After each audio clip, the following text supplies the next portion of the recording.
Hello, sinners. It's me, Charles Manson, the new celebrity spokesperson for, well, hell. And it's my distinct displeasure to welcome you to hell, to Hades, to Sheol, to the eternal barbecue of the sizzling soul.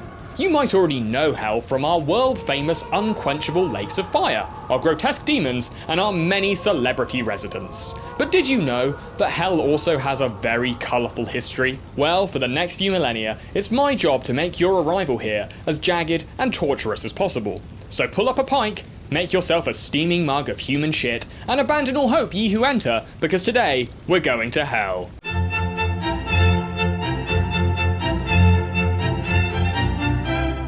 So where did hell come from? Well, hell is at least as old as humanity's first surviving scribbles, as the underworld makes a cameo appearance in the earliest piece of human literature, the Epic of Gilgamesh. Look, there's going to be a lot of very silly words and names in this episode, and instead of working hard to pronounce them correctly, I've decided to pronounce them stupidly. The ancient Mesopotamian poem follows the exploits of a wise king searching for the secret of eternal life, which he does not find.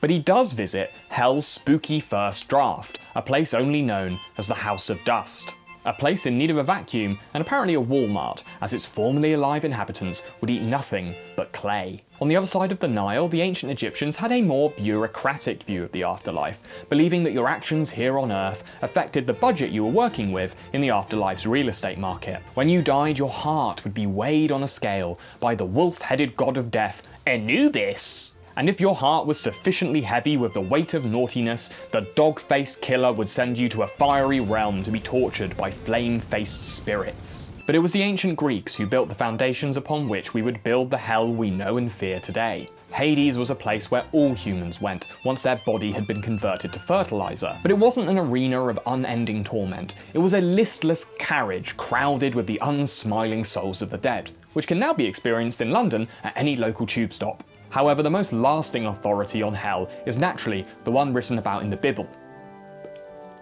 Bible. But for a book designed to ease your anxieties about what happens after you become worm food, the Bible is surprisingly vague when it comes to descriptions of the afterlife. The word hell didn't come into common usage until the Middle Ages, and when it's referred to in the Bible, it's either called Sheol or Gehenna. And Gehenna actually refers to a real place, a valley just outside of Jerusalem. But Gehenna probably earned its bad reputation, as this valley of bad vibes was where Old Testament kings of Judah would sacrifice their illegitimate children to a cow god named Molech. Thanks to the Bible's vagueness, the early conception of Christian hell was a spicy cocktail of ancient Greek, pagan, and Hebraic influences, which allowed scholars to spend the next few millenniums arguing about it and pitching their own versions to terrify and educate the masses. By the Middle Ages, there was a general agreement among Christians that hell was both real and that it was a realm of unending physical torment. One of the first properly viral pieces of hell art was probably the Elucidarium by Honorius of Autun, which probably gained its popularity because of its easily digestible 9-point BuzzFeed-style listicle format. These torments included extreme heat, extreme cold, undying worms that ate your face, and an unbearable stink. In fact, over the centuries, gallons of quill ink would be spilled, theorizing over the smell of hell, with many scholars strangely excited by the stink waiting for the nostrils of non-believers. The Elucidarium also served as inspiration for the Dutch painter Hieronymus Bosch, whose visual depictions of hell are some of the most lurid and lasting in existence. But his true genius was simulating the frustrations of hell by creating giant Where's Waldo paintings where you can't find the red and white striped bastard anywhere. But medieval people weren't content with just asking what the hell, but also why the hell? One problem that Christian thinkers would encounter time and again was consoling the image of their all-loving Palestinian carpenter with his dad. You know, the guy who built a giant S&M dungeon to house 90% of humanity. Christendom's greatest minds pondered this paradox for centuries before giving up and inventing a third place. Purgatory was officially opened by the Catholic Church in 1245 at the First Council of Lyon. But the original purgatory wasn't some cosmic waiting room. It better resembled the 30-day free trial of hell, where your evil deeds would be burnt off so that you could arrive in heaven sinless and sizzled until medium rare.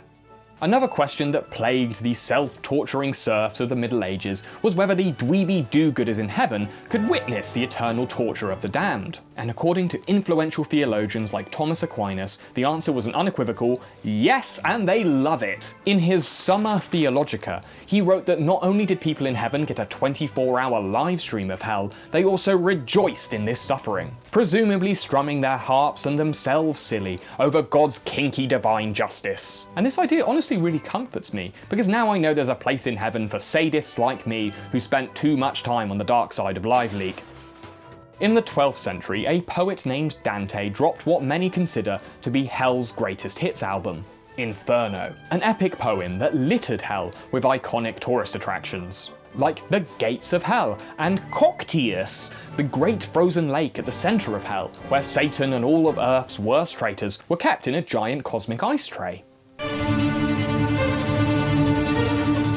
By the 16th century, the church had got a little carried away, as the official Catholic extended universe suggested there were at least 5 separate realms in the afterlife. There was heaven, hell, purgatory, limbo for infants who died too early to sin themselves but were still tainted by original sin and therefore didn't deserve to go to heaven, and the limbo of patriarchs, a now empty section of hell formerly reserved for the righteous Jews who died before Jesus did, which afterwards the devil presumably converted into parking space. By 1517, people like Martin Luther were sick of how complicated church law was, so he posted his 95 suggestions for Christianity's gritty reboot, which he called Protestantism, adopting a retconned version of the afterlife which returned it to the classic heaven and hell dichotomy. Inspired by Martin Luther, some Protestants took things a step further, suggesting that those eternal worms gnawing at your head guts might be metaphorical. In response, and perhaps in an effort to prove that those hellfires were totes real,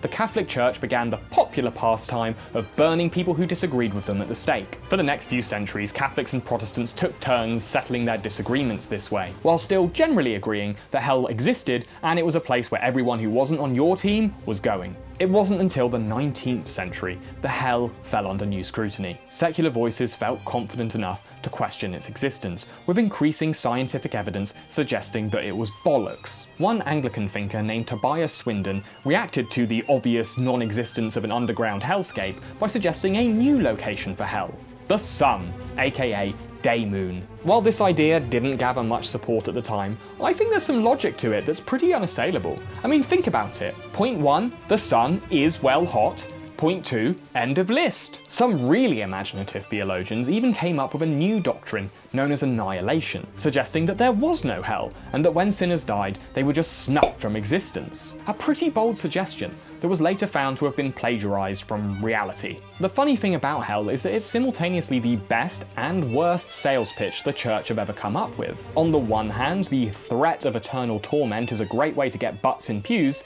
but it also makes God look like a dick. As the 20th century rolled around, hell finally got its first cinematic adaptations. As early as 1922, hell was appearing in silent films like Haxan. There are also the Dante-esque sadomasochistic labyrinths of the Hellraiser movies, and even the scary Swedish lack of hell in Ingmar Bergman's The Seventh Seal. But if one piece of cinema truly announces the arrival of the secular age, it is the 1989 classic All Dogs Go to Heaven. In All Dogs Go to Heaven, we follow our modern Odysseus, Charlie B. Barkin, as he attempts to avoid the terrifying woes of doggy hell. As in the Epic of Gilgamesh, the canine protagonist wishes to extend his life by unnatural means. And on this journey, we accompany him on a tour of hell.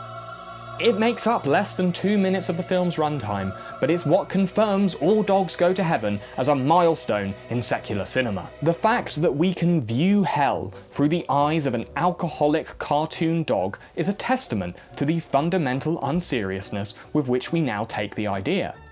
Through the death of a dog, we can more comfortably accept the death of God. And ever since this realization, humanity has become more forgiving and accepting of people who think differently from us. Just kidding, because ever since we stopped believing in hell, we've been trying to recreate it here on Earth. The last 100 years have been stuffed like a rib cage with new hellish institutions, like solitary confinement, surely the most hellish experience you can subject someone to without firing them directly into the sun. And let's not forget about the nuclear bomb. Who needs a make-believe barbecue realm when we now have the technology to flash fry an entire city worth of meat vessels in nanoseconds? And have you even been to London lately? That place is a dystopian shithole. Call me old-fashioned, but I liked it better when hell was hell, men were men, and women were winged demons that blowtorched your butt hole. Make hell hellish again, that's what I say. People who think differently from me should be punished for all eternity. That's just fair, that's honest, it's what God would have wanted. And I know because he told me right before he died on the turlet. And that's canon, baby. Well, I hope you enjoyed our little introductory video. I know I did. And I also hope that you now know a little bit more about your eternal resting place. Anyway, I've got to be off. I've got squash at 4 with Jimmy Savile. And by that, I mean we're having our testicles squashed between 2 giant boulders. Anyway, goodbye, and see you in hell. By that I mean, like, around.